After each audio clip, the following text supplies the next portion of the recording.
Yeah, it's the TANG gang. Yeah, it's the TANG gang. TANG gang. It's the TANG gang. TANG gang. Yeah, it's the TANG gang. TANG gang. Yeah, it's the TANG gang. TANG gang. Yeah, it's the TANG gang. Yeah. It's a TANG gang. TANG gang. TANG gang. TANG gang. Yeah, it's a TANG gang. Yeah, I got an idea. Let's take these beliefs and bad ideas and let's stack them up. Stack them up and see if these people can back them up. And if not, this is what you can do is just pack them up and go on your way. Cause you should have known, everybody at TANG, we don't play now. Yeah, we need that evidence. We need that evidence to make shit relevant. So what you saying? What you saying, man? Can you prove it? What you doing? Let's do it. Y'all already know. Y'all already know. TANG gang. Y'all already know, y'all already know. TANG gang. Y'all already know, y'all already know. TANG gang. Y'all already know, y'all already know. TANG gang. Y'all already know, y'all already know. TANG gang. Y'all already know, y'all already know. TANG gang.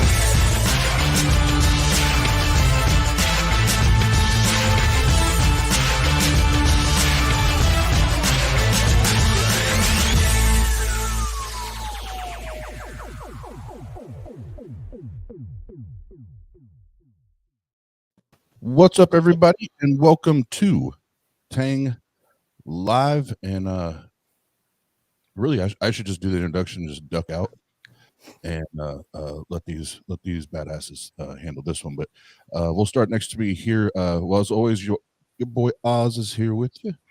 Next to me, I have Pat. What's going on, Pat? This is Pat. Your second time now, right? Yeah, the second time I'm taking. Welcome. How you feeling? Feeling good. Love the energy. No, I'm just kidding. Then directly below Pat there is the one and only Dr. Joshua Bowen. How's everybody doing? Doing great. Just trying to hold on to my panties here. I know. Start. And if you guys didn't know, Dr. Josh just released a book right here. It's the Atheist Handbook of the Old Testament. It's volume 1. And if you don't know, that means that there's a high probability that a volume 2 is coming. Make sure we apply proper skepticism there. And then the first time visiting the good old juice box here at TANG, we have the Dr. Majors. Welcome, sir. Thank you so much for having me. I appreciate it. Not a problem. When Josh and I first started talking about this, I was like, I feel like we need to get Jim and Pat in here with us, and let's just, what I say, you guys destroy this, and I'll just antagonize. I'll just do that. But Just- no, go ahead. Just real quick, Oz, Dr. Jim Majors, the $6 Million man. I think we found Dr. Majors' new nickname, Dr. 6 Million. There you go. That's not accurate. It's close enough, though. 6 million problems, maybe. Yeah, I heard that. But no, thanks. Thank you guys for jumping on. And here we'll get to it in a minute. We'll be covering Tyler Villa's video, the part 1 of slavery in the Bible. And yeah, we'll get to hear in a second. But Dr. Josh, there's this little thing coming up in October. Are you familiar? I've heard about it. That's good because your face is on the damn flyer. But no, here in Fort Wayne, Indiana, on October 9th and 10th, we have our first ever conference, Better. And the premise, I guess, the basis for this is better conversations. How do we make each other better, and how do we engage with the people that don't hold they hold a belief that we disagree with, or vice versa, whether it be religious, political, social, whatever it is, and how do we help make each other better in that process. And we're gonna have a bunch of fun in between. I've been talking to Josh and Dave Warnock specifically about each speaker is going to have like a walk down song with the lights and the lasers and the smoke and all that. So it's going to be like a serious conference where you get to learn, but also a party. So it's going to be pretty badass. So, and then we will be hosting it now we're not in like the main auditorium here, but it'll be one of the side rooms, but it is at the Allen County War Memorial Coliseum here in Fort Wayne. And they promised to have that window fixed by the time we get there. So yeah, well, I told him if we're there and there's cold air coming in there, the contract is null and void. That's hilarious. But no, it's going to be a blast. It's a beautiful arena and facility, and then the hotel is literally right across the street. So everything's very convenient, and we're gonna have a blast. So before we get into the video here, gentlemen, I just want to say what's up to everybody in the chat. And there's already like 40 there, so I do not have the time nor the patience to go and read all of them off. So welcome. Thanks for hanging out with us, and let's get down to business. What do you say, gentlemen? Sounds good. hell yeah. All right. Let's see.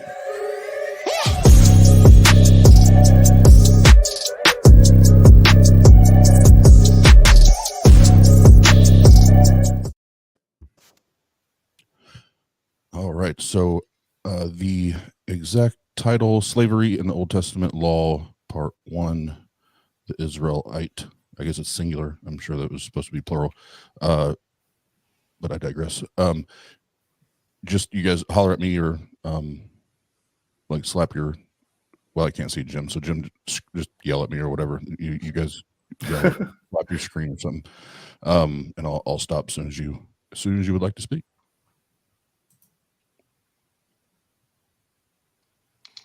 Well, thank you again for joining me on this episode of the Freed Thinker podcast and YouTube vlog. As always, I'm your host, Tyler Vella. I'm going to continue the series dealing with the supposed problem of slavery in the Old Testament and how we should understand slavery. If you haven't actually watched the previous videos, I recommend that you go back to the beginning of the playlist and check those out first, as a lot of what I say here will actually build on what I've already said in the previous videos. So with that, let's go ahead and get started. Now, in our last segment, we explored the cultural background of slavery in the ancient Near East, specifically the social and cultural milieu in ancient Israel. We explored the fact that the concept of slavery in the Old Testament is colored by our own history of antebellum, New World slavery during the African slave trade, and that when we come up against passages dealing with slavery in ancient Israel, we're actually dealing with something that's much more like indentured servitude or debt servitude of the early colonists. And our intuition is to think, oh, well, slavery just is owning people and subjugating them and so forth. A lot of times when you're talking to atheists, for example, you'll give these understanding of the passages, show how it's debt servitude, and they'll say, yeah, but you're defending that it's always wrong to own people and do whatever you want with them and you can beat them. And it's like, well, I just said that that's not what we're talking about. So you're not, you know, if they say that type of thing after listening to this, they're just not really engaging with the content. I showed, for example, why that. So I'll be the first one to pipe in. What the fuck? Did I hear what I thought I heard? You did. Okay. It's always the same. Listen, it's not antebellum slavery. Okay, well, we could just go home. I mean, it's all good then. It's the cool kind of slavery.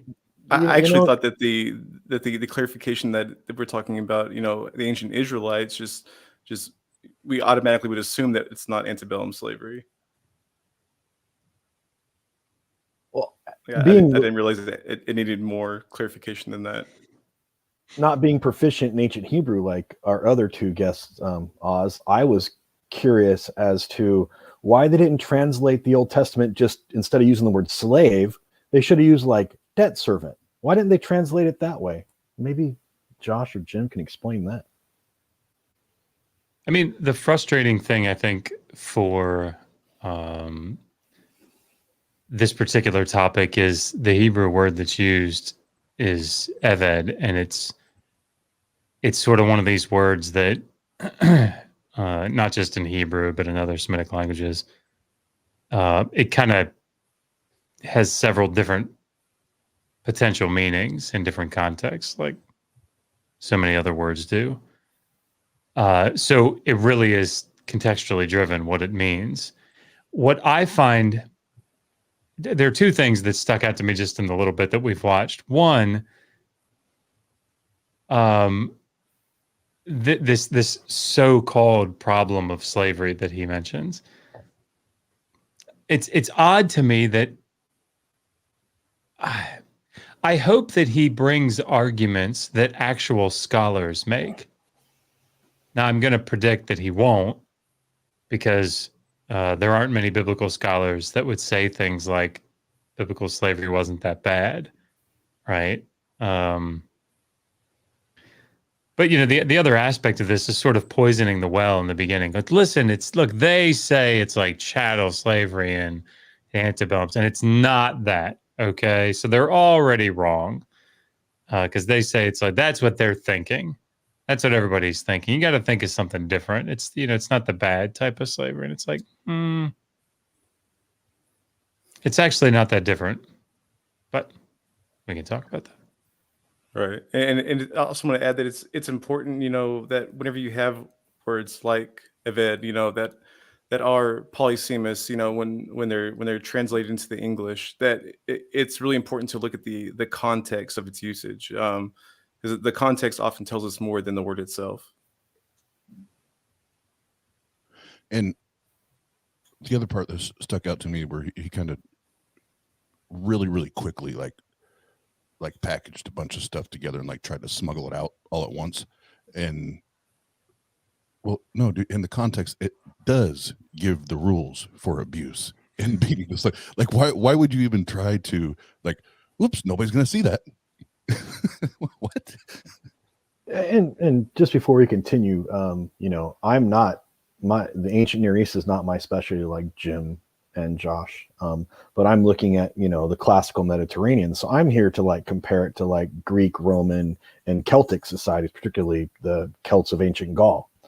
But, you know, we use the term, historians look at the term, and when they translate from original languages, whether it be Latin, Greek, even Egyptian in some cases, they're translating the word as slave because it's the closest English parallel, right? And if you know, so to be fair, you know, I'm sure that as good of a scholar as Tyler thinks he is, when he read Greek and Roman accounts of slavery, he's not going to form an apologetic for those societies.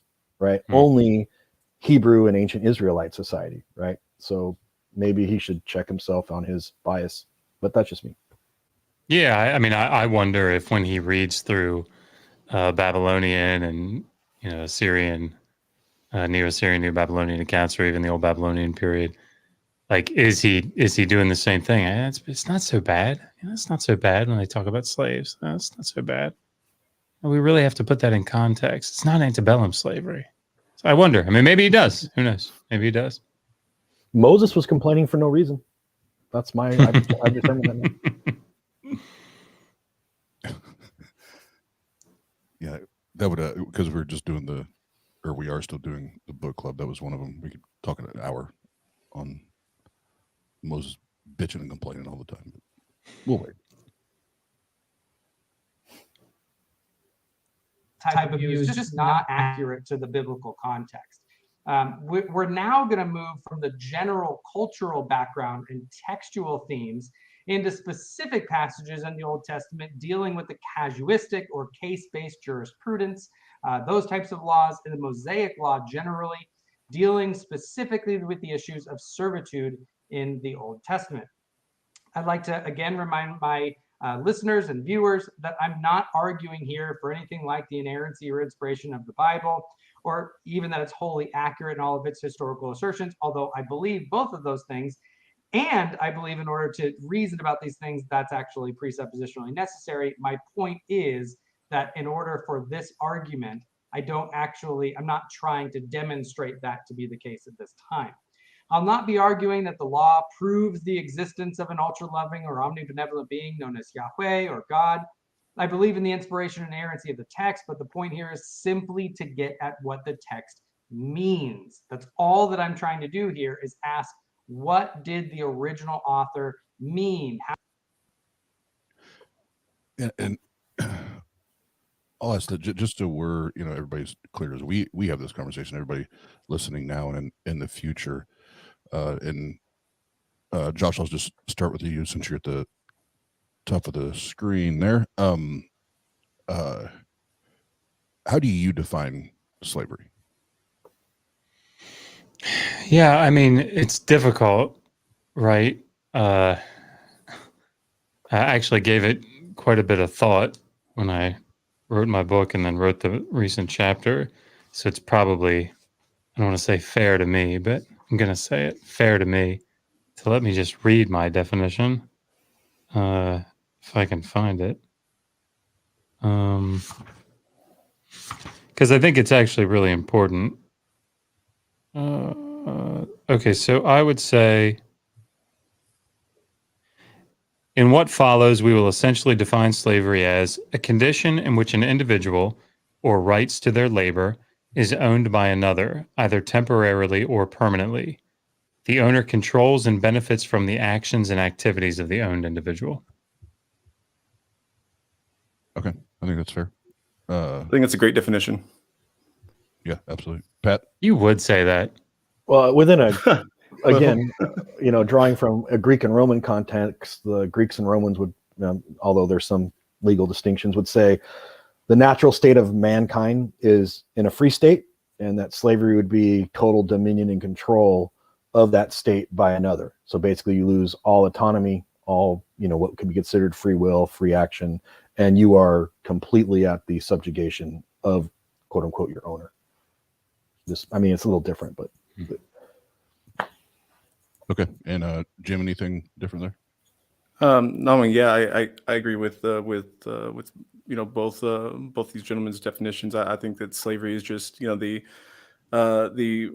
relinquishing or the revocation of your individual rights and submitting yourself as property to somebody else, or being placed under the ownership of somebody else, whether involuntarily or voluntarily. Okay, and then Jim, in your opinion, and you can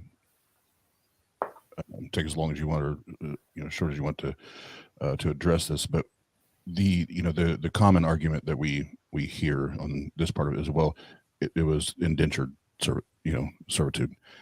Is there that big of a difference in the text for that to be a strong argument or a capable argument? I think it is pretty clear in some spots in the text where it is clearly talking about, indentured servitude.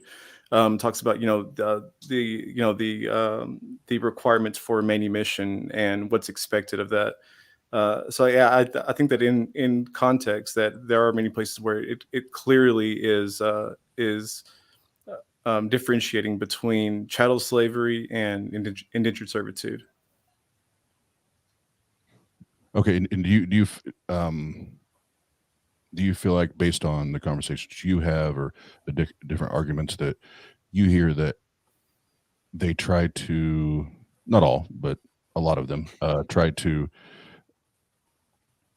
hide the chattel slavery with the indentured servitude to try to sugarcoat it, so to speak? Oh, Absolutely. One of the most common arguments that I hear is that the only slavery in the Bible is indentured servitude or debt slavery. That's one of the most common arguments that I hear. Okay. Yep. And that's why, as we go through this, just so we're, we can have fun on certain parts, but I want to make sure that we are still, tearing all the pieces and the parts off of this to get to the nitty gritty here. So cool. Well, I will bring Tyler back up here.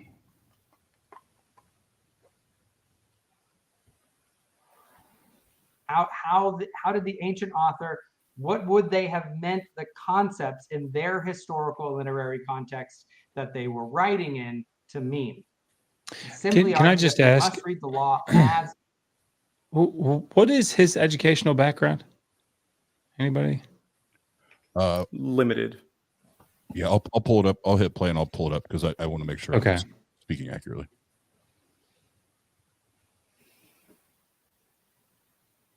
Law, rather than as some kind of sporadic or unconnected series of wisdom sayings or moral implication, endorsements or something like that, where we read individual passages apart from their genre or their history or their culture, or as if it's totally unrelated to any of the other passages immediately around it.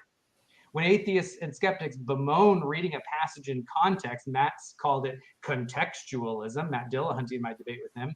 What they seem to mean is that we should be able to atomize singular verses, usually in the King James English, mind you, read it as if the writer was writing in an American culture yesterday, and just take the plain meaning of the text, whatever that means. Can I ask you to pause it? Hyper perspicuous view.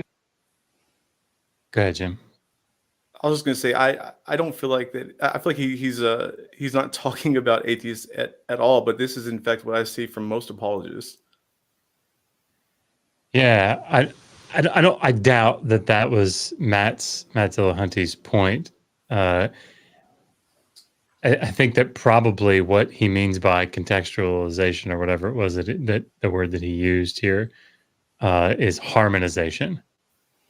Right. So oftentimes when I talk to a Christian apologist and you bring up some incredibly difficult passage, like let's say Leviticus 25, 44 to 46, instead of dealing with that passage, they will often say, well, look at Leviticus 19, 33 to 34. Right. I mean, it says, you have to love everybody like you love yourself. And so, it's like, well, wait, let's return. Let's do it. Don't give me some broad generalization, right? Or here we have problems with Leviticus 25 and Deuteronomy 15 and Exodus 21 not aligning with one another. And harmonization would be like, well, let's see how they all sort of still tie together and they're all correct. It's like, well, see, I think that's probably what Matt is getting at more, is that instead of dealing with the passage at hand, going off somewhere else, either to harmonize it with something or to draw attention away from it to some general principle that they think is overriding, which it's not.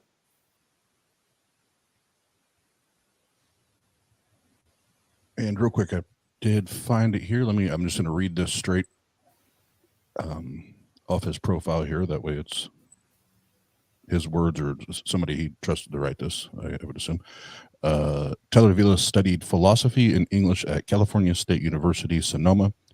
graduated with a pre-seminary bachelor's of biblical and theological studies from Moody Bible Institute in Chicago, and is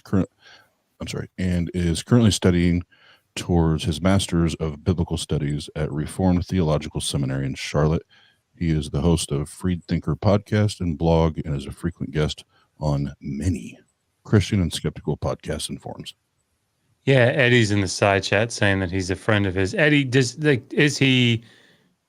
is he mostly focusing on philosophy? I mean, people that I see that get an MABS often will have a specific focus that they take Greek kind of because they have to. They take Hebrew kind of because they have to. I'm not suggesting that you get to his motives, but like, is he working in the languages or is he focusing more on philosophy? I'm just curious. I just want to understand his background. I need to talk to Eddie after this episode. He focuses on Reformed theology, Eddie said. Okay. Because see, the thing is, what I want to hear in something like this, if you're going to take the time to put a video together, go read, even if you're an evangelical and you're trying to do some apologetic here, go read what other evangelicals say about this. Don't just read Paul Copan. I like Paul Copan. He's a nice guy. But like, go read what Richard Averbeck said, for example, or go read Gregory Kirikinyo, or like, just read everybody. Go read some people about this. And see, the thing is, you won't make the video then. You'll go talk about something else because you'll be like, oh, damn. Yeah, there's slavery. Okay, I should probably back away from this. Anyway. Yep. Roll video? Yeah. Sure.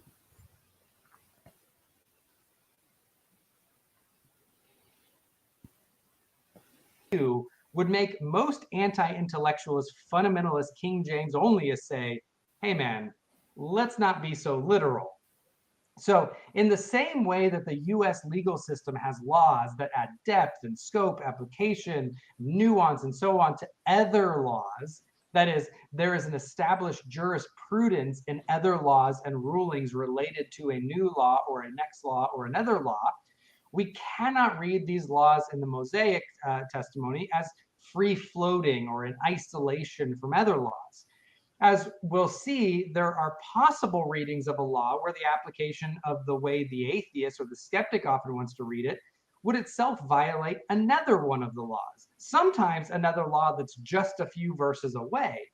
That alone should rule that interpretation out as a viable reading of the original law. We're going to see some concrete examples. I just want to say that he makes a great point here, but I have a feeling that he's going to shoot. It's shooting himself in the foot.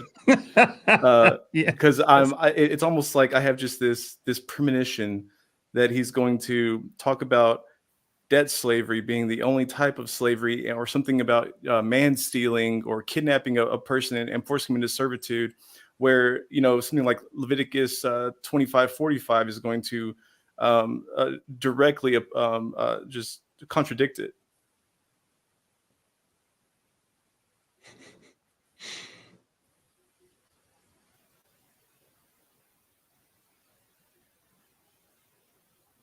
You're muted, Oz. And I was literally just sitting here saying, sorry guys, I was trying to unmute. No, it's Tyler's not the only one what Jim just said, where they kind of set themselves up for their own oopty, where it's like, oh, you were tracking on something, but then bwah, bwah.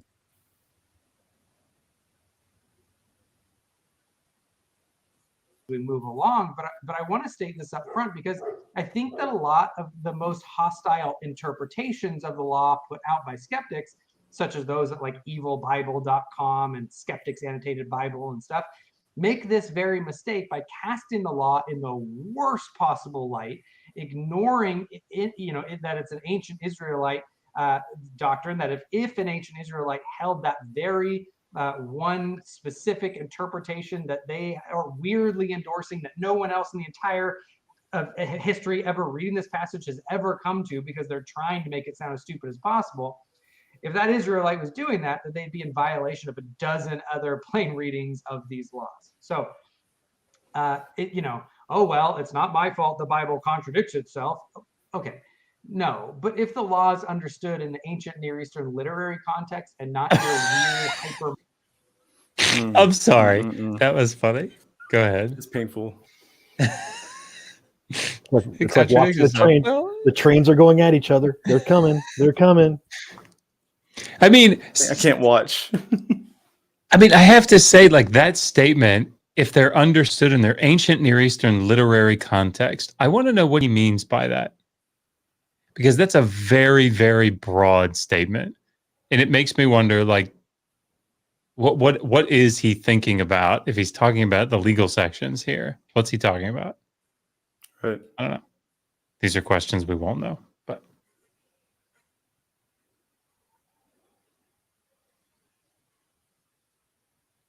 muted us. And you probably still, I keep doing it.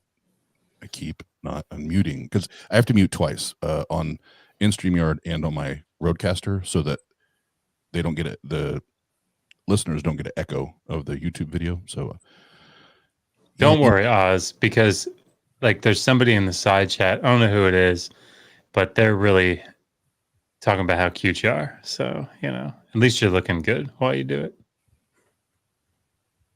That's my beautiful wife. I know. I know you know. Oh. Josh, you're so dumb.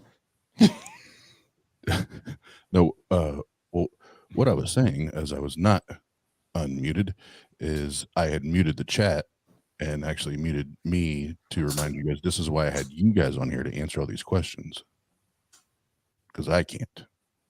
But we'll just get back to the video. Modernist hyper-perspicuous distortion, it doesn't. So we can see this in my previous video dealing with Exodus 21:20 verses 20 to 27, where I show that while the skeptic takes verses 20 to 21 as giving permission to the slave owner to beat the slave without punishment, that atheist, that skeptic is just totally ignoring the legal precedent of the immediately following two laws, where we also see punishment for the landowner if he harms. So what he's talking about here is the lex talionis, which directly follows that, and it very clearly shows that it doesn't apply equally to slave and freedman. Yeah, it's not one you want to bring up, I don't think, as an apologist. No. You don't want to go drawing attention to that. If you're going to do anything, you want to say as an apologist, just life hacks here. You want to talk about 20 to 21 and then immediately jump to 26 and 27. That's what you want to do, right? Don't read the stuff in between. Because if you do, then when you get to 26 and 27, you go, wait, hang on. You're not going to have a good time. They're not due lex talionis. Do, huh? But, yeah. What happened was God did a thing, then he didn't do a thing. And now we have a drum. Yes, sorry. It's been mentioned in the chat that maybe people don't know what lex talionis is. So, I mean, other people can talk about it. I'm going to talk a lot. So, go ahead, Jim. So, lex talionis, from what I remember, it's mentioned 3 times in the Pentateuch.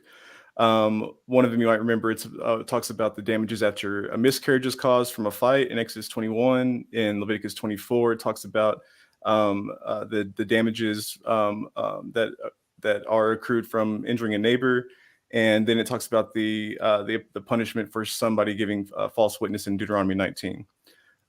So lex talionis, I'm sure you've heard, is the eye for an eye, tooth for a tooth, hand for hand, life for life, wound for wound, stripe for stripe, so on and so forth.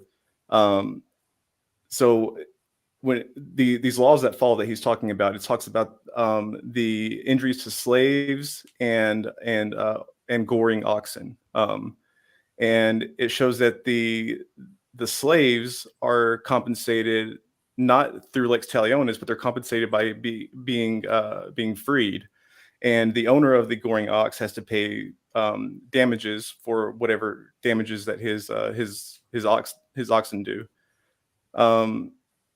So lex talionis was a way of limiting a person's revenge, I guess you could call it, or limiting the way that a person could react to the damages from another person.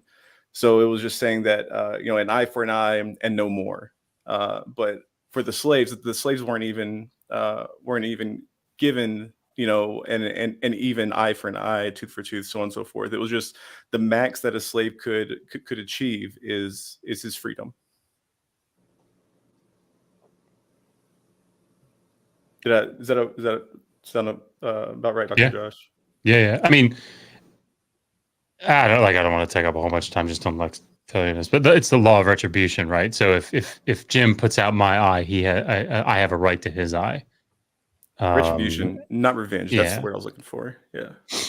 And so the rationale behind it, Karen Radner has. I always talk about this, but she has a great paper on this, and actually did a presentation on it on the Oriental Institute's YouTube channel. But essentially, it's designed so that it wasn't really anticipated that I'm going to go poke out Jim's eye. It's that Jim's going to say, "Okay, look, I'll give you $10,000 so that I can keep my eye." And I go, that's not enough. Okay, 20,000, right? So it's what has Jim said is the value for his eye. But the problem with this passage is that in 26 and 27, if you put out the eye or destroy the eye, whatever, and put out a tooth of a slave, they're not entitled to the eye or the tooth of the master. They get 30 shekels of silver. They're set free. 30 shekels of silver is later on in the passage, but they're set free, which probably isn't much different from the 30 shekels of silver. But it's a fixed price and it's set. There is no law of retribution for them. We can move on. Sorry. We've probably beaten that to death. Nope, not a problem. It's better we beat that to death than to listen to Exodus. So we'll keep it going. The servant. It's like when they point to narrative passages about rape, thinking that prescription is because it describes something, it's prescribed. The description is prescription, and then conclude that therefore the Bible endorses rape. Totally. I'm sorry. I had this is exactly what apologists do with antebellum slavery. Right? Sorry, Pat, you look like you want to jump in here. But No, this is what they do. The trains collided now, so he's all yeah. Yeah, I mean, they go to the antebellum South and they point to all the bad shit that happened. And they go, look, it's not this. And you go, wait a second, like, hold on. If you're going to compare this, you don't go to what people did to break the law. You go to the law. What does the law say? And it's exactly what they may not do it for the same reason. I'm not sure. Maybe they're just doing it to say this is what you have in your mind. But it wasn't antebellum slavery is the thing that you hear. And actually, it wasn't that different. Anyway.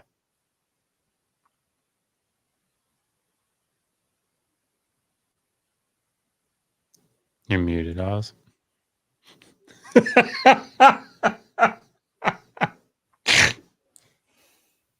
God damn it. It's my first time. It's my first day on a job, guys. Everybody settled down. It's Jim here. That's what it is. You're all flustered, you know. Dr. Majors in the house. It's a good thing I have my camera off or he wouldn't be able to operate at all. the mustache would have had me all flustered. It happens. No, I forgot what I was going to say. What were you just talking about there? My ADHD. Was it the super chats you were?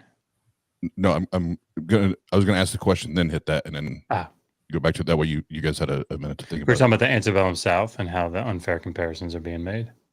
Oh yes. So I've heard you talk about it, and a couple of people that are way more studied, smart than me, than me. You know, and they've combated, if that's the word I want, or confronted that argument, very solidly. When we hear that as skeptics, or atheists. What do we do with that? Because to me, when I hear it, I'm like, I smell bullshit. So how do we confront that? The whole it's not the antebellum South slavery. Yeah, where they try to, they say, well, it's not that bad. You know, Yeah. like that matters. I would ask sorry, and then somebody else can definitely talk. Like I would ask the question, what do you mean specifically? Because if all they're saying is what we see in such and such movie or what we saw like boots on the ground in the antebellum South, and I'm not a historian of the antebellum South, so nobody should take me for that. But like this idea of you can beat them to death and there's no punishment, everybody gets away with all these horrific things that were done, then yes, I would say if that's the only point that you're making, fine. I think that's true. It's not that. What I worry about though is that they're not actually engaging with what the laws were and what people did in spite of the laws. So if you go back and I talk about this in the book, but if you look at the laws that were on the books in the antebellum South, particularly in places like Virginia, but in many, many other states, like if you murdered a slave, the punishment was like if you'd killed a free white person, right? And you were not allowed to physically abuse your slave. And that sounds bizarre to us because, I mean, we know the shit that happened to slaves in the antebellum South, and it was horrific. And so how can those two things be true?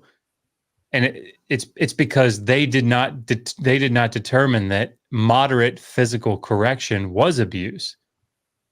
And that's what the judges were wrestling with. They were trying to say, well, how does a master maintain his right to physically beat his slave to motivate them or to correct them?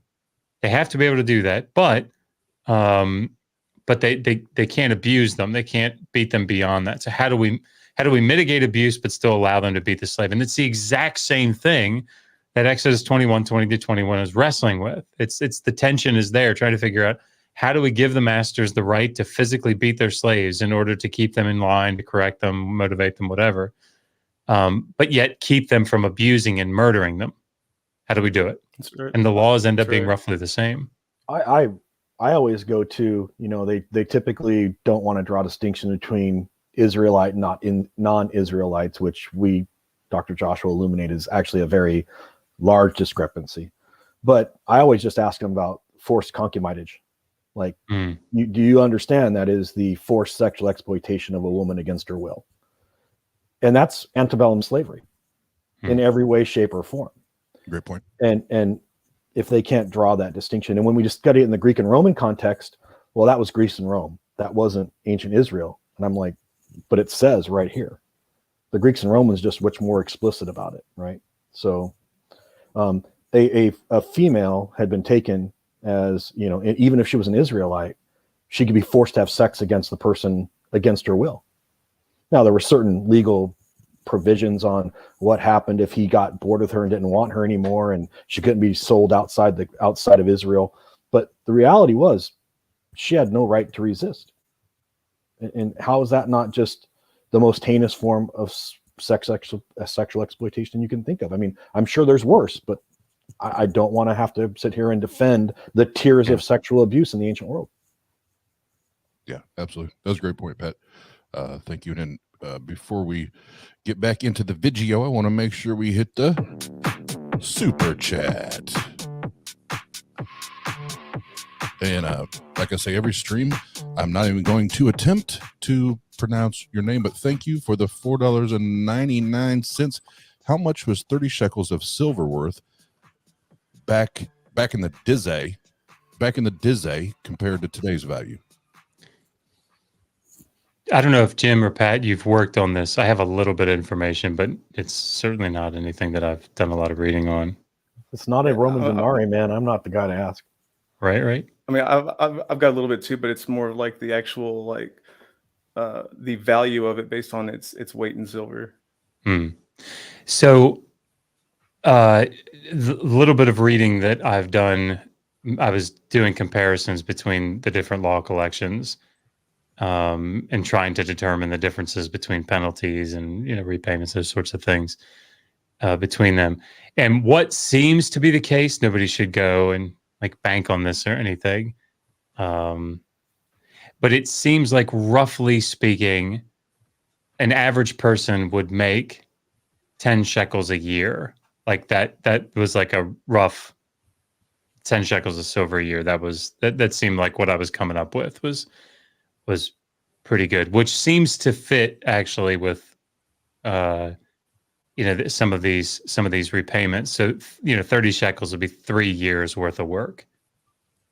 And so if a slave, this is what the reason that it seemed to fit reasonably well for me. And again, nobody should just walk away thinking, no, this is what it is. But if you look at the laws of Hammurabi, a debt slave works for 3 years and then is set free in the 4th. In the Hebrew Bible, they work for 6 years. They're set free in the 7th.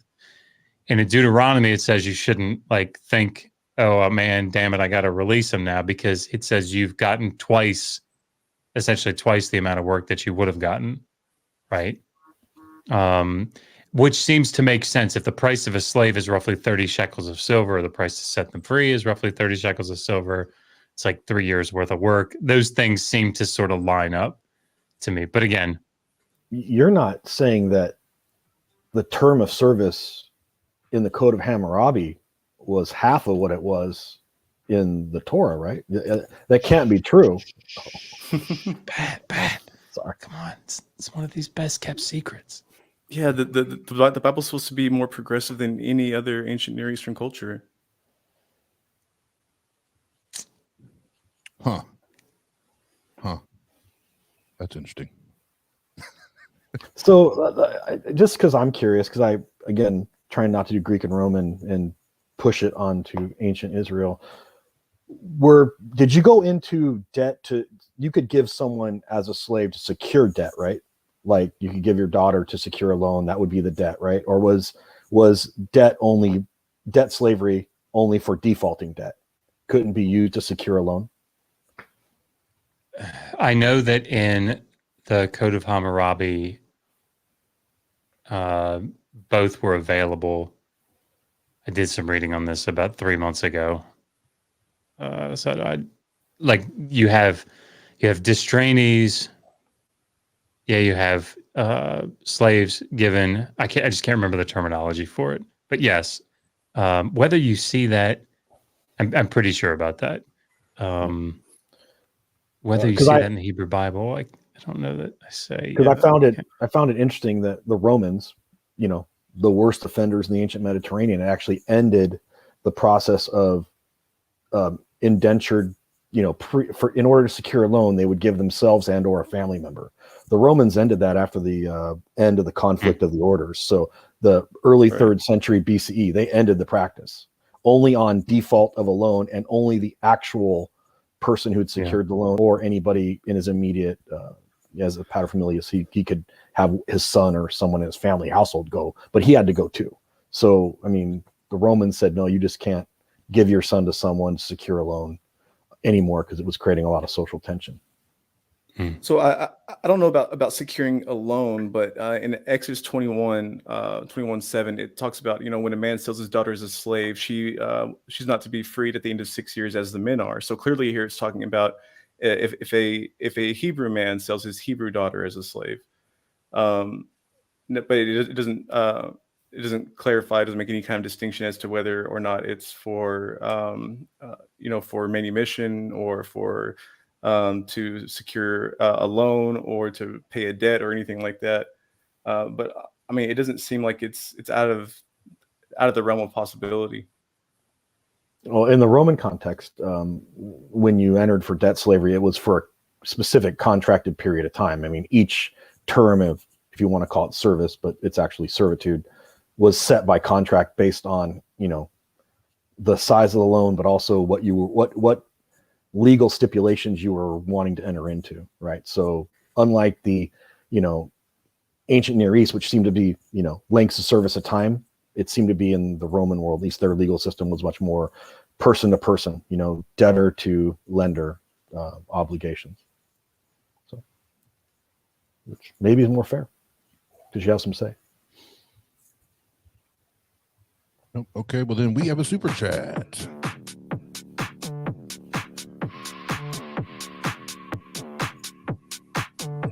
From Tekit Reticence for $6.99. The elephant in the room is that Christians use many of these passages to justify antebellum slavery in the first place.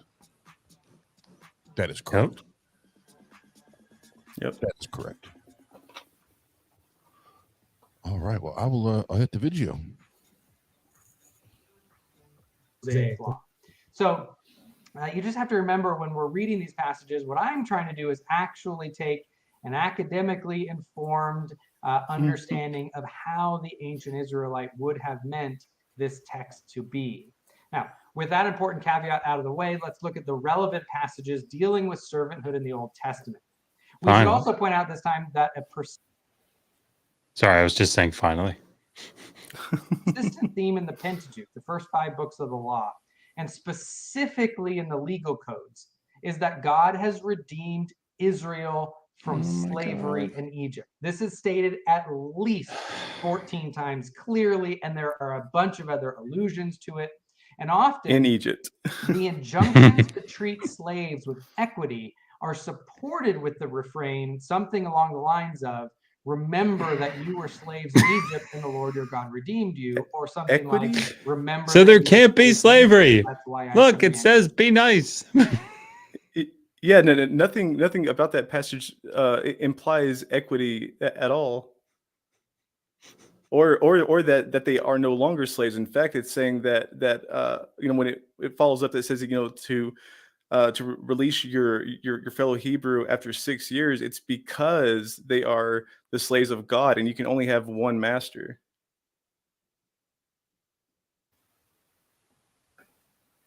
I love these big lead ups. Listen, guys, let me just tell you, it's not so bad. Okay, look, they get a day off each week.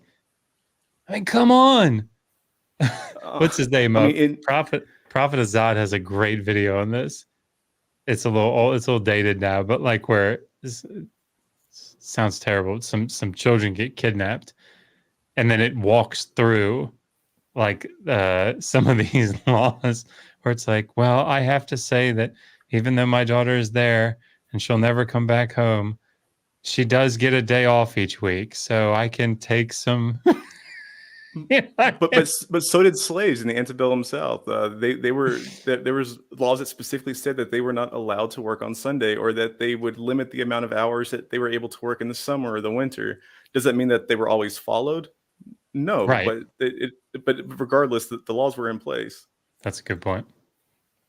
I just wonder if either one of you are ever going to break it to Tyler that the ancient Hebrews weren't slaves in Egypt. they were just dead slaves, and it was actually really nice. Well, I'm willing to concede that there were, maybe some Asiatic people or some Semitic people that were slaves in Egypt.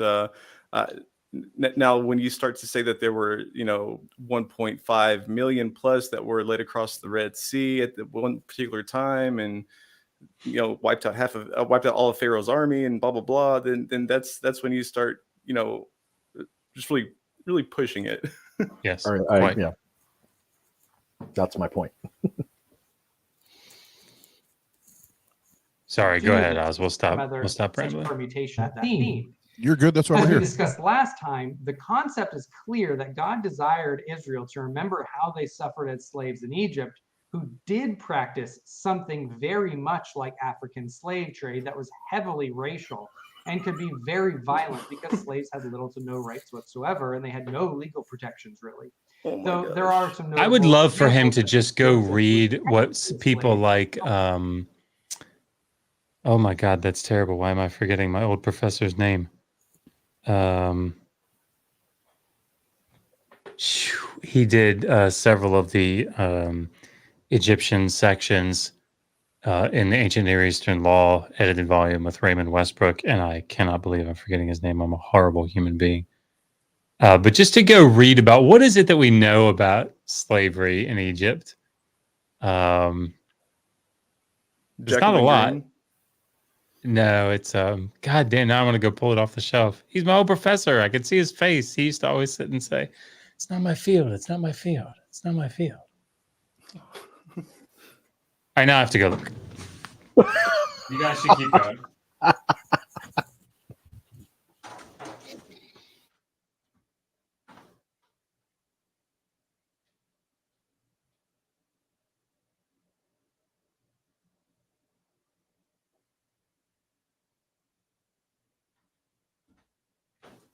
Oz, you're muted.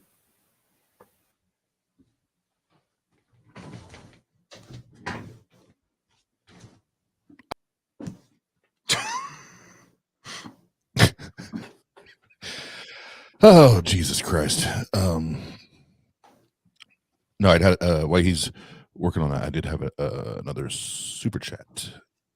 And if maybe any of you've read this book, but I'm gonna try to pronounce it because I was catching a bunch of shit in the chat. Constellation Pegasus. There you go. For $4.99 earlier. Heath Durwell's book on Israelite slavery is a tough read. Working on finishing it. Has anybody read that? Durrell has a book on slavery? On Israelite slavery? That's what Constellation Pegasus said. Could you put is there like a link we could put Constellation in the chat? So Heath is the friend of mine that he's actually the one that taught me first year Acadian at Hopkins. But he's the one that wrote his dissertation on child sacrifice in ancient Israel. Yes. Love him. He's up at Princeton. I didn't know he had something on slavery though. He was a lecturer at Princeton Theological when I was there. Richard Jasnow is who I'm talking about. This is, if you guys are interested in ancient Near Eastern law and getting just a broad overview of all the different things, like if you're just interested in slavery, the people that write the articles, the chapters in here, go through in pretty decent detail. Go through this. This is such a great 2-volume set. Excellent. Awesome. And Constellation Pegasus, if you could please put the link to the book in the chat so I can share it with the people. Oh, he just super chatted. Oh, man. I did all that for nothing. And I was even unmuted. You got me all excited. But yeah, I have read the Child Sacrifice in Ancient Israel. And I think it's a great book. It really is. And for the super chat to do service and justice here at the Atheist Network Group, Constellation Pegasus for $4.99. He fucked up. They fucked up. It's a child sacrifice book, not slavery. I cannot tell you, Constellation Pegasus, how many times I do stuff like that. So do not feel bad whatsoever. Same. Yeah, I do it with my own birth date and social security number every day. So don't worry about it. I do it with titles of books. That's the worst thing for me. I do it with my children. I mean, Yeah. like, you know who you are. Yeah, just real quick, not go too far off. Like this last week and a half, I've had all the three youngest of my 4 kids, and then Mrs. Oz had her 2 kids here, and it's like, you know what? I'm done trying to remember your goddamn names. When I say hey, just run. For the longest time, I thought my name was Mow the Damn Yard. Yeah,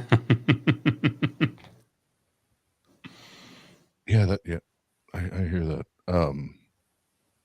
Let's go, because I'll ramble. Let's just go to the video. But was second in power and wealth only to Pharaoh himself. And similarly, when he lived in Potiphar's house before that. God commanded the Israelites to not treat any servant in their land with the same brutal oppression that they had Oh my experienced in God, Egypt. get to the We saw this in passages. Job's comment that he would not withhold justice or even act harshly with his servant. Why? Because they were made in the image of God just like he was. And if he was unjust to them, he knew that God would be on the side of the servant against Job, against himself. And what does it mean This to be theme is woven unjust? throughout the Bible. We'll see this more in detail in the verses to come, and a lot when we get into the New Testament as well. But what follows is a list of all the casuistic laws regarding slavery in the Mosaic Law and a couple of non-legal passages that shed light on the lawyer's perspective of the law, with a series of comments regarding each. Remember, a casuistic law is a law by example. It's not a detailed, exhaustive, principled kind of law. It's giving an example, and wisdom was to guide the litigant to apply its understanding and principles to analogous situations.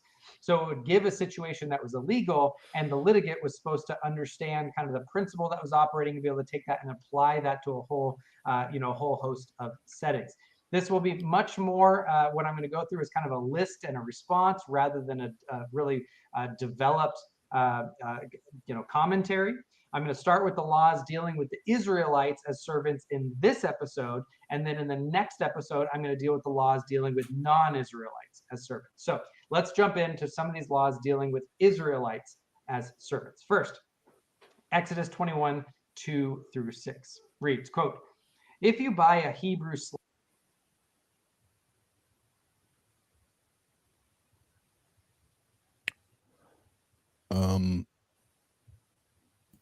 So my question is, we're now 10 or 11 minutes into this shit. So what was the last 10 goddamn minutes? I don't know. I feel like it was like an intro, like so people don't get let down too hard. I don't know. You can't go right into the laws. They sound too bad. You have to open up with some nice stuff. Like let me just say, you're supposed to be fair. Right. It's like kind of like this is like a trigger warning, basically. I'm always baffled by this. We just listened to you speak for 10 minutes, whatever it is. We're just now getting to, I guess, what you're going to consider the meat of your point or your argument. God damn it. That's great because I'm starving. Me too, bro. And I need to refill my drink. Well, I don't know. We supposedly already had the appetizer, but I think somebody got to the onion rings before I did. Ay. slave, he shall serve for 6 years. But on the 7th, he shall go out as a free man without payment. If he comes alone, he shall go out alone. If he is the husband of a wife, then the wife shall go with him. If his master gives him a wife and she bears him a son or daughters, the wife and her children shall belong to the master, and he shall go out alone. But if the slave plainly says, I love my master, my wife, and my children, I'll not go out as a free man, then his master shall bring him to God. Then he shall bring him to the door of the doorpost.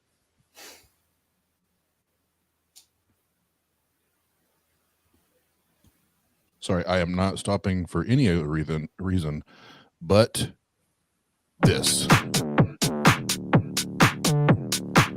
We have a new YouTube channel member. Oh, snap. My little brother Ox. Don't mistake it with Oz. That's little brother Ox.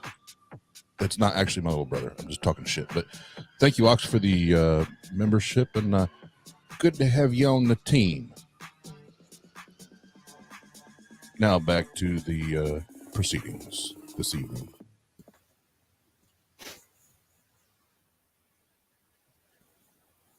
And his master shall pierce his ear with an awl, and he shall serve him permanently. End quote. Now, according to many skeptics, there are apparently several problems with this passage.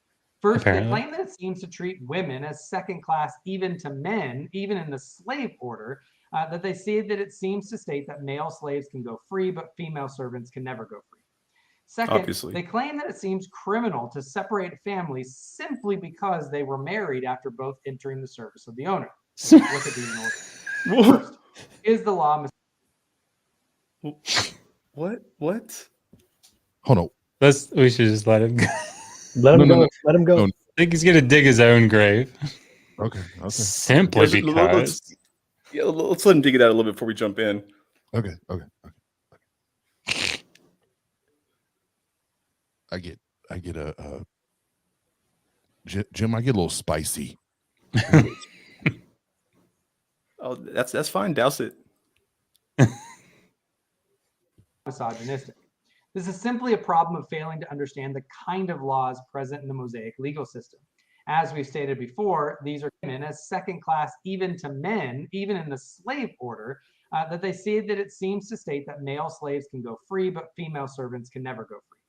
Second, they claim that it seems criminal to separate families simply because they were married after both entering the service of the owner. So let's look at these in order. First, is the law misogynistic?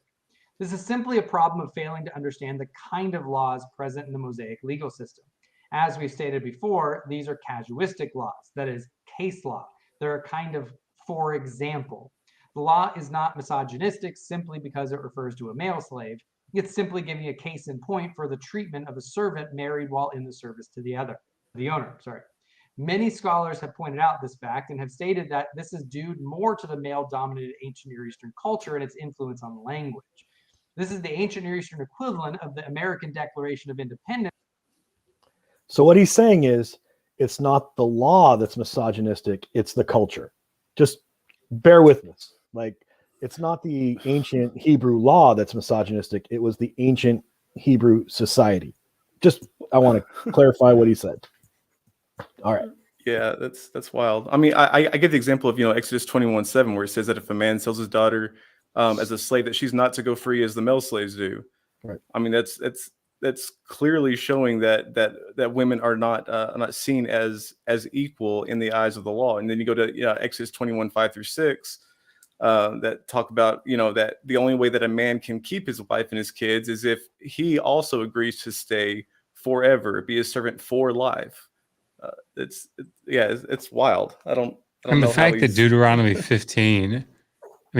15 goes to great lengths to sort of tack on at the end, and after it describes releasing how to release the male slave after 6 years, and here are all the things you have to give them. Do this also for your female slave, right? So, I mean, it's clearly drawing a distinction between the two. Right. Not drawing a distinction, but drawing attention to the fact that not only do you do this for your male slaves, but you do it for your female. And I mean, it's argued, I think, pretty convincingly that Deuteronomy 15 develops Exodus 21, which is both of them are developed by Leviticus 25.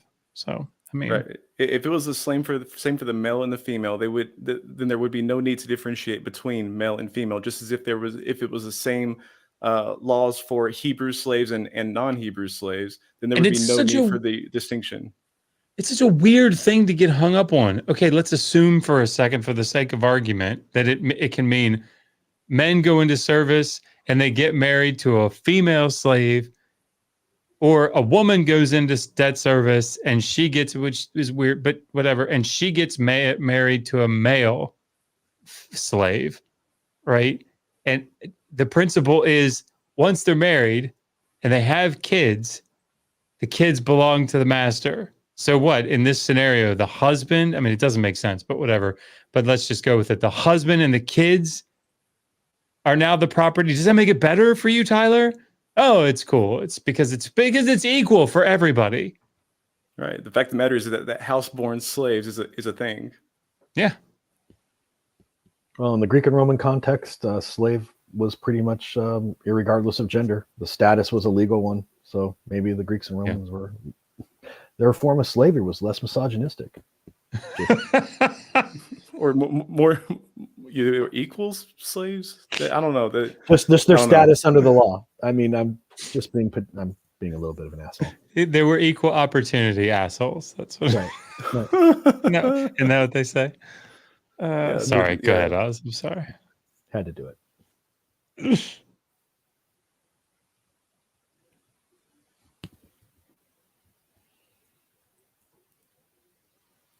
I think you're muted, Oz.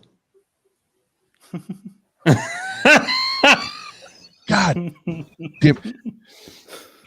I don't even want to say it anymore. Well, and You're gonna hit me. Dr. Josh knows out of everybody because we talked. I've literally had like 5 hours of sleep in like the last 4 or 5 days, and so my brain is shit. And that's not 5 hours of sleep every night for the last 4 or 5 days. That's 5 hours of sleep total over the last 4 or 5 days. Let's just be clear. I'll say since to be generous. Be generous. So I'm doing pretty good. If all I'm doing is forgetting to hit the goddamn mute button, I'm doing pretty good. But no, Constellation Pegasus. These are the laws from the creator of the universe? I don't think so. I don't think so. No.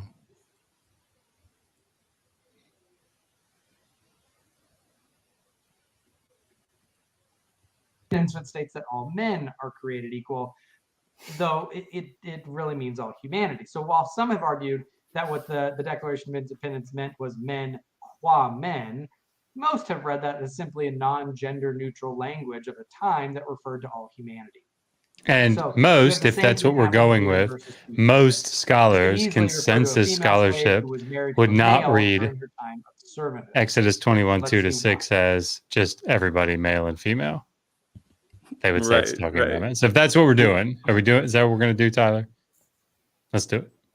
So whenever it talks about a man selling his daughter or a maid servant or anything like that, we just automatically assume that it means, men and women, or sons and daughters. Even their dogs and cats, if they want to sell those, it's fine. So it's all the same thing. Yeah, for sure. Why not? Throw it in there. Sorry, that's a little funny, but the second thing in dealing with why one goes out and one does not. Does this verse demand that Israelites break up families simply because they own one of the partners? Yes. That's such a weird way. Sorry, I have to stop. I'm sorry. That's such a weird way to say that. Does the law demand that the master do that?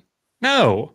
Of course the law doesn't demand. If you own them, you can set them free. It's not like, oh man, I'd really like to let you guys go, but I'm not allowed to. Nobody's saying that, Tyler. Right. My God. And if you didn't mean that, think a little bit more before you say it, or write it and then read it. Nobody's even saying that you have to, that it was required for you to enter into debt servitude in every instance. Like, I mean, for many of the cases, it's always for me, anyways, in my opinion, it would be a last resort for me to enter myself into slavery. But even in the Bible, there are often other methods of redemption from debt slavery. You could be bought out by your fellow kinsmen. It wasn't required. It's not a law saying that you must do this. There's not a law saying that you must sell your daughter as a maidservant. Right. The worst part is we haven't even got to like slaves that are non-Israelites yet. Those taken in warfare and through trade, slave trade. I have a feeling he probably won't get there. Yeah, you got to do that in the very last video. Hopefully, the one that people don't watch. Right. Just a passing mention. Yeah.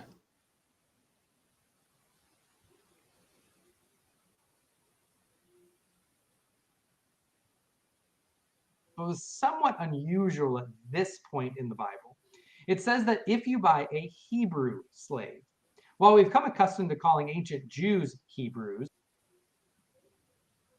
And just from my lay person perspective, can I just say that the fact that we have to draw all these lines around, well, if you buy this particular slave or this particular slave, you done fucked up already from the word jump. You done fucked up. because the way, you guys are way smarter than I am, and you had amazing definitions of for slavery. Mine is very simple. I'm a brass tacks, common sense, street smarts guy. You should not ever own a human as property. Yeah. Period. That's, and as soon as you're starting to categorize them as, well, if you buy this one this way and this one this way, you done fucked up. You're an asshole. You're a piece of shit. You own humans as property. Am I wrong? I think it's a fair way to come at it. Yeah. Well, it depends. Did you buy them, or did you let them go after 6 years? God damn it, Jim. Well, I'm just saying, if you didn't give a fair price, then you might be the piece of shit. I'm just saying. Listen, I mean, are you giving them off one day a week? Like, this is really what it comes down to. Wait, giving or getting? Yes. It's too late. Too late for me to understand that. Josh is like, the fuck is he talking about? All right, we'll get back to the video. This wasn't actually the common nomenclature during this point in Israelite history. During this time, a Hebrew was actually a much broader term than Israelite or Jew or child of Abraham. Whoa. It didn't necessarily mean just the tribes that had descended from Abraham, Isaac, and Jacob. It meant basically an unaffiliated Semite. To the author, this person would be considered as a foreigner and a non-citizen. Oh my God. So what we have here is actually a law requiring that an owner must set free even his foreign servant during the year of Jubilee or Sabbath. No. This will be important when we look at other passages dealing. No. Okay, well that tells you what he's going to say in his next video. Yep. Do you want me to lay this out, Jim, or you want to do it? Go. Feel free. So look, without getting into all the details here, the word here in Exodus 21:2 is ivri. So they say that, if you purchase an eved, a slave, ivri, which is the adjective, and it's translated Hebrew slave. Now go pick up, for real, anybody, just go pick up 10 different books on the topic, evangelical, liberal, whatever. Pick up books, commentaries. Just go read a whole bunch of commentaries on Exodus 21. Let's just see what they say. I mean, I did in the book. I just go through and quote a whole shit ton of scholars.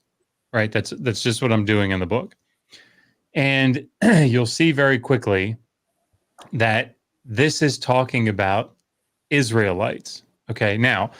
Mm-hmm. The problem is that the word ivri sounds an awful lot like an Akkadian word, which is habiru or hapiru. And actually, Jimmy may have to take over. Oliver's crying.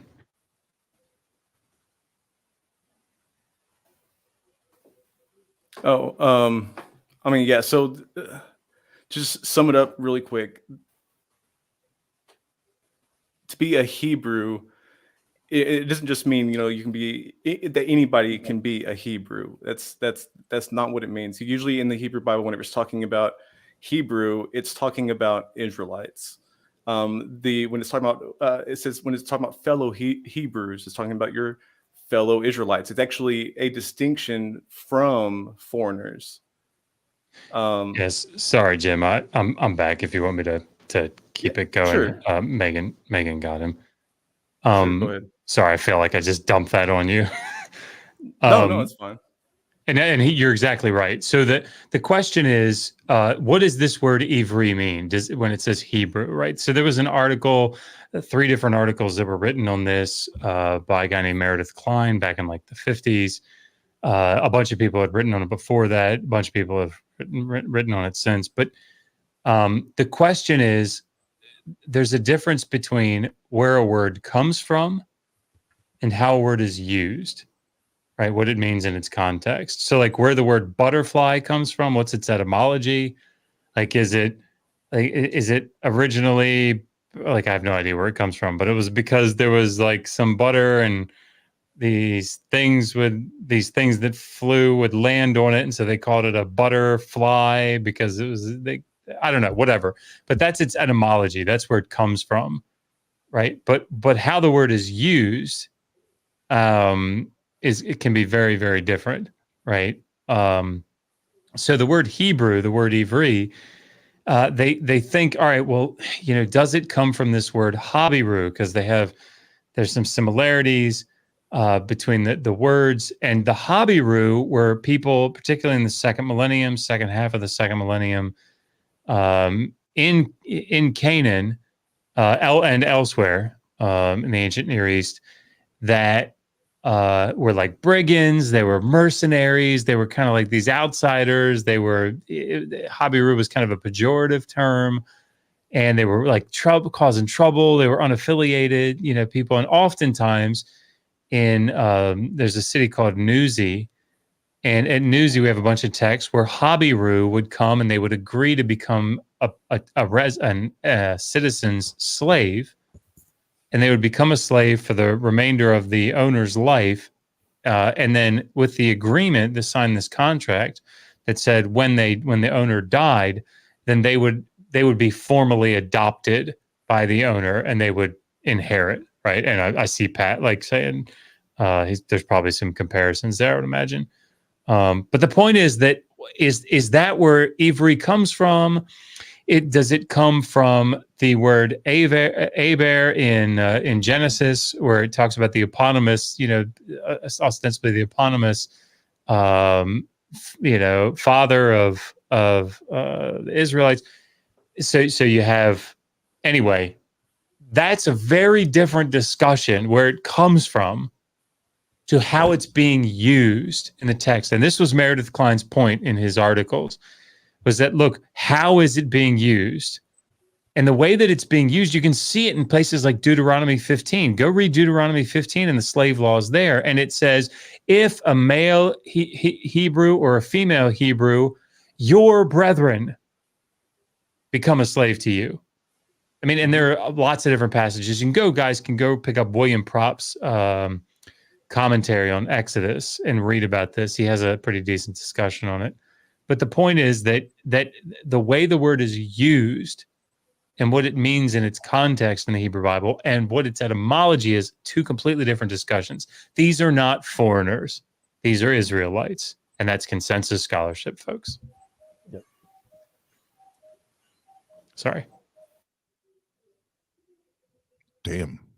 Um, Mike drops it off, but go ahead, Pat. I just want to, my understanding this is I'm going to just concede is much more limited than Josh and Jim, but my understanding Habiru were stateless people, like basically, I mean, and as such, in order to gain, if we want to call it clan affiliation or cultural identity with a larger, more powerful group, that this, if you want to call it self-enslavement, was in a way of securing rights and status for families and offspring. This is very common in the ancient Mediterranean. I'm a Celt living in now conquered Gaul. I joined the Roman military as an auxiliary. Upon doing my 20 years of service in the Roman military as a free Celt, I learned a little Latin, which is always the thing. But upon my leaving the military, I gained citizenship, which I can grant to my offspring. So my offspring become citizens of the Roman Empire. This concept is kind of, it's not equal across cultures, but this idea of I'll suck it up for my kids is not, there's a lot of legal systems.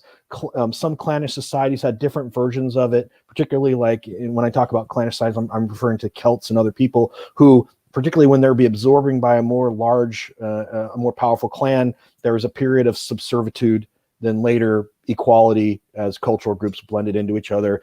The Romans and Greeks had a much more formal legal system, but this Habiru concept from the late Bronze Age seems to be something similar to we see in later parts of the Mediterranean and later parts of the period, particularly the first millennium BCE, late first millennium BCE. That's it.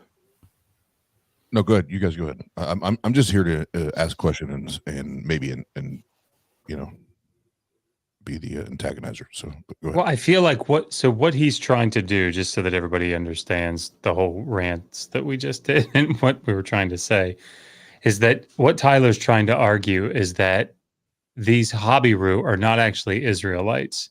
They're just general Semites, which means they're foreigners. So if you go back to yeah, we're right. So if you go back to Genesis, you'll see that Aber is like the father of several different nations that ultimately Israel comes out of, but also like the Edomites, the Ammonites, others fall under his through his lineage, right? What is he? The grandson of Seth, I think, is who Eber was. Anyway, I can't remember. But the point is that if all these other people fall underneath of Eber, upon like the father of after whom the Ivrim are named, well then it must mean that anybody that's a descendant of his would be able to be called an Ivri. The problem is, in a good example, actually, William Propp gives this example. It's like the term American. So an American, like you would think, well, American, you got South America, North America. So anybody really from South or North America could be called an American. Well, that's not right?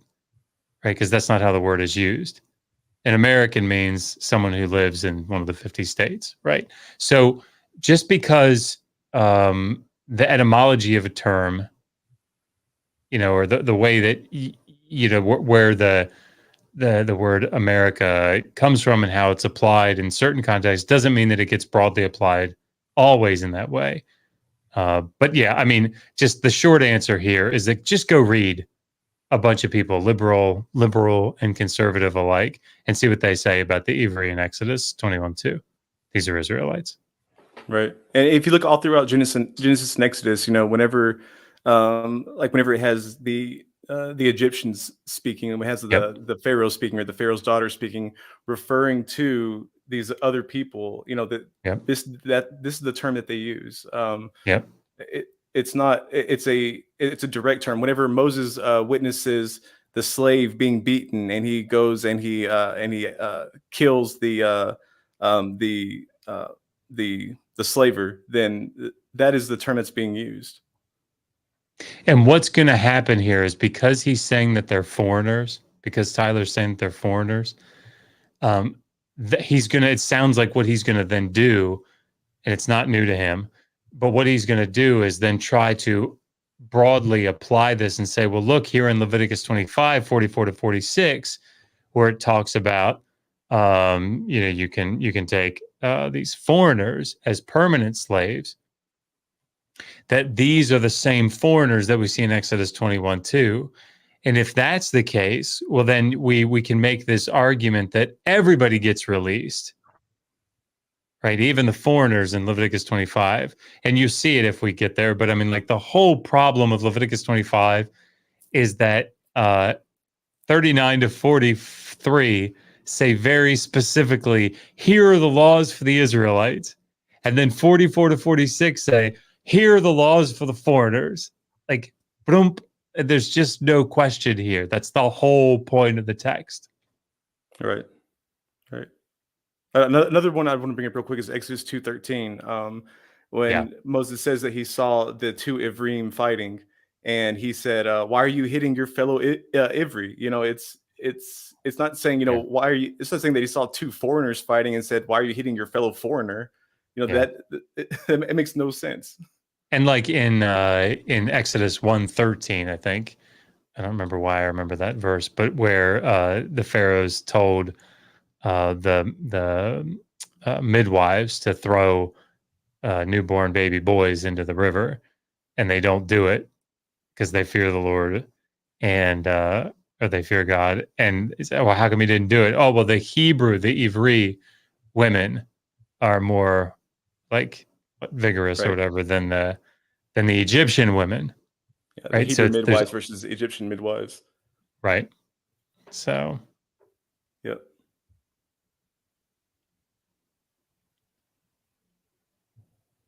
All right, I unmuted that time. nice.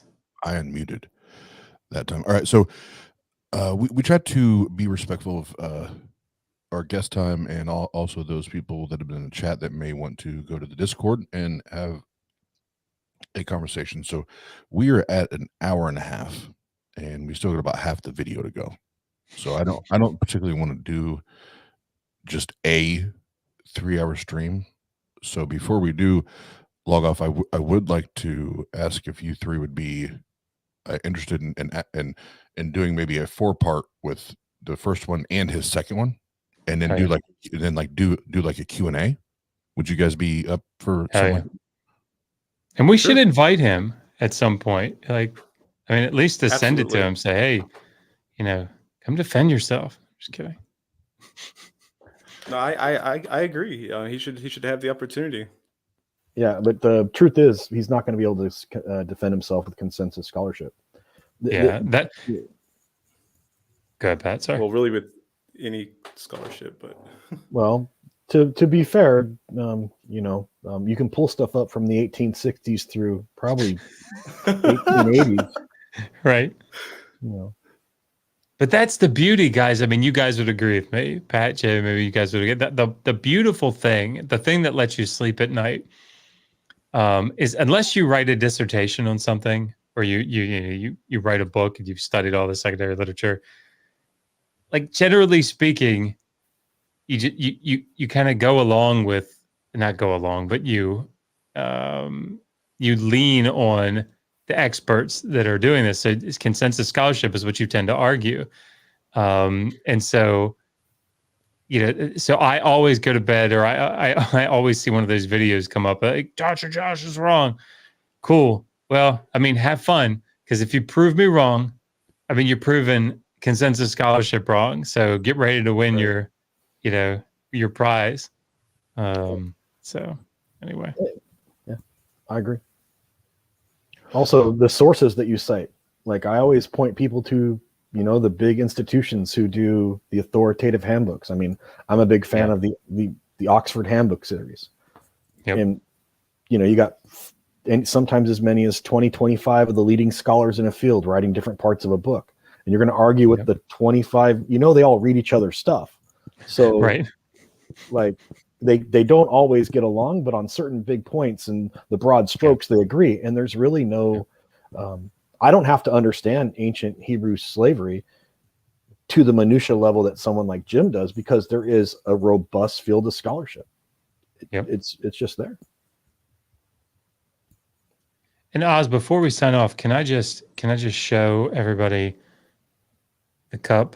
I know I put it on Twitter, but it's so fitting here at the end. Did the Old Testament endure slavery? Megan made this, and it's so brilliant. And we are going to be selling these at the Better Conference. And that's the only place we're going to be selling them. Where? The Better Conference. What the fuck is that? Oh, snap. We're not going to sell them until then. So it's a lot better than the Good Conference, I'll tell you that. It's better than meh. And there are a bunch of other designs that Megan's come up with. So super excited. Hey, guys, we wanted to invite you out to a really special event this year. It's called the Be Average. It's the Try Not to Suck conference. Also known as a Christian Apologist Conference 2021. Yeah, but don't mistake that as Gary Habermath or Frank Turek will be there. That's not what we're doing. No, that's the Minimal Effects Conference. Don't get me started on mental effects. Oh my Yeah. Well, God. But all right, so if we're in agreement that we'll parse out some dates and do like a twofer, on his two videos, and then do like a Q&A, maybe we don't do it here. We go and just have a dedicated Q&A with the four of us. Really, you three, not me. I'll just pretend like I'm cool because I'm there. But Q&A for you guys, and I'll just do what I did the other night when people don't know how to be respectful. Just tell them to shut the fuck up. That's what I'll do. Cool. And we're going in the Discord now, right? Yeah, whoever's available, if you want to. I was getting ready. Yeah, I can go in there for a little bit if Okay. people have questions or comments or whatever. And Jim has to because he didn't have live video, so he has to go. Yeah, it's like a rule. Yeah, the first time live, you get a pass. After that, it's your ass.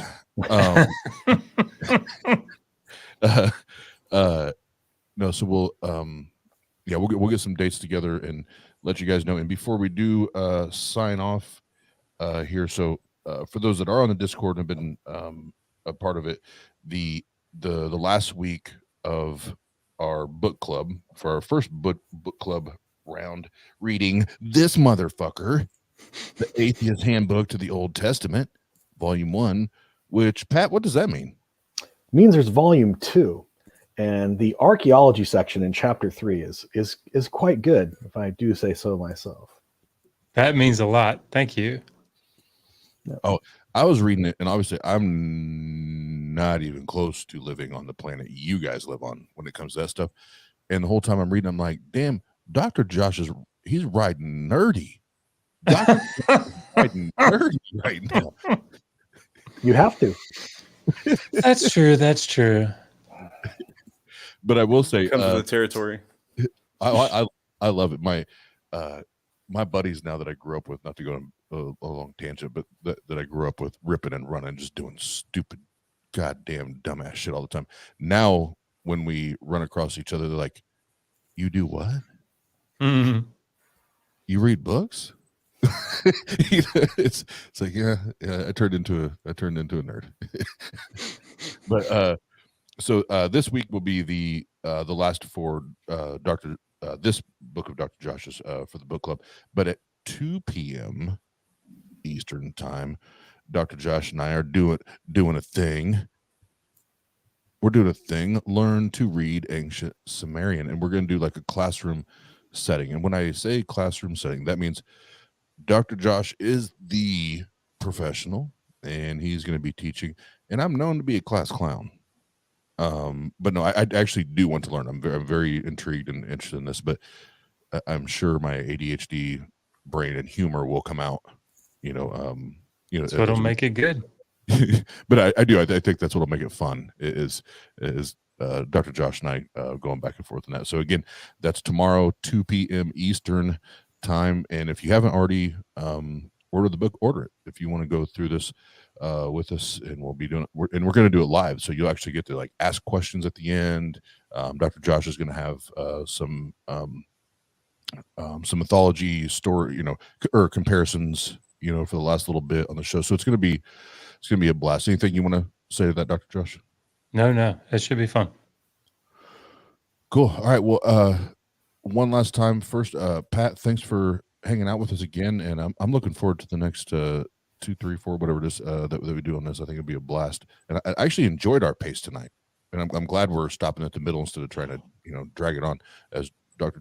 Josh yawns. Sorry. You're good. I'm terrible. You're good. Pat, is there anything that you have going on or planning that you would like people to know about?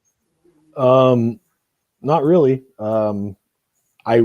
I'll be able to talk a little more about it, but my first book's coming out next year. I can give the title now. I have people reading it, but so forthcoming title early, next year will be Betrayed, the Orthodox Subjugation of Women in the Early Christian Church.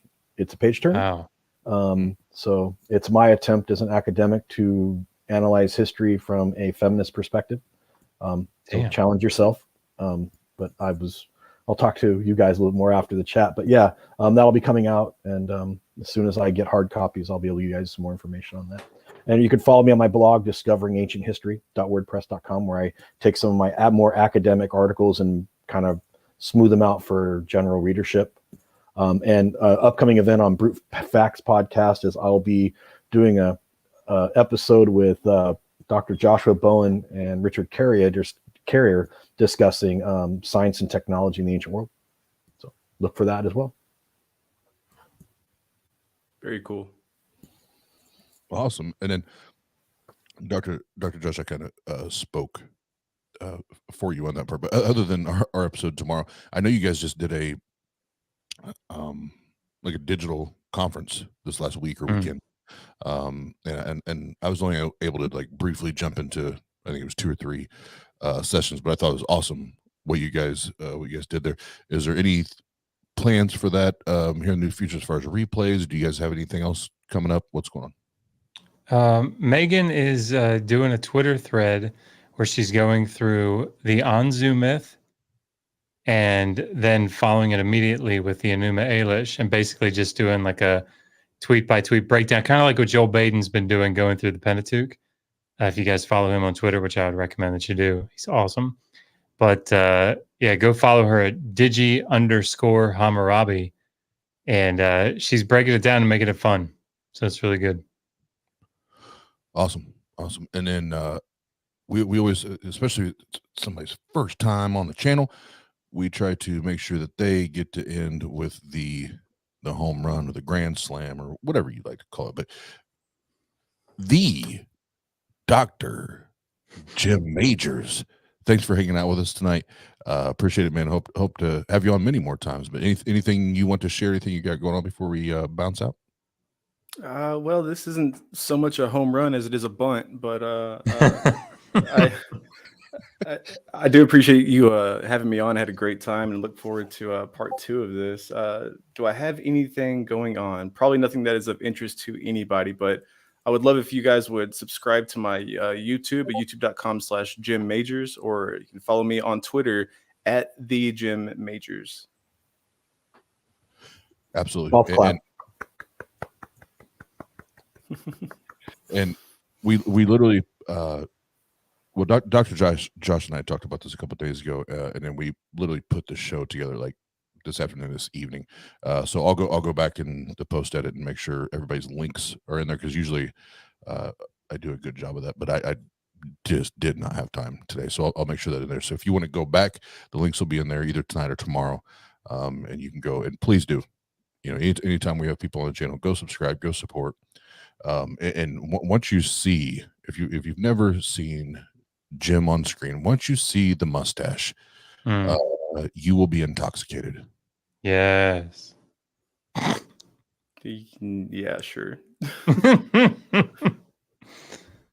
The mustache will intoxicate you like a fine glass of whiskey. Yeah. It's the TANG gang. Yeah, it's the TANG gang. TANG gang. It's the TANG gang. TANG gang. Yeah, it's the TANG gang. TANG gang. Yeah, it's the TANG gang. TANG gang. Yeah, it's the TANG gang. Yeah, it's the TANG gang. TANG gang. TANG gang. TANG gang. Yeah, it's the TANG gang. Yeah, I got an idea. Let's take these beliefs and bad ideas and let's stack them up. Stack them up and see if these people can back them up. And if not, this is what you can do, is just pack them up and go on your way. Cause you should have known, everybody at TANG, we don't play now. Yeah, we need that evidence. We need that evidence to make shit relevant. So what you saying? What you saying, man? Can you prove it? What you doing? Let's do it. Y'all already know. Y'all already know. TANG gang. Y'all already know. Y'all already know. TANG gang. Y'all already know. Y'all already know. TANG gang. Y'all already know. Y'all already know. TANG gang. Y'all already know. Y'all already know. TANG gang. Y'all already know. Y'all already know. Gang gang.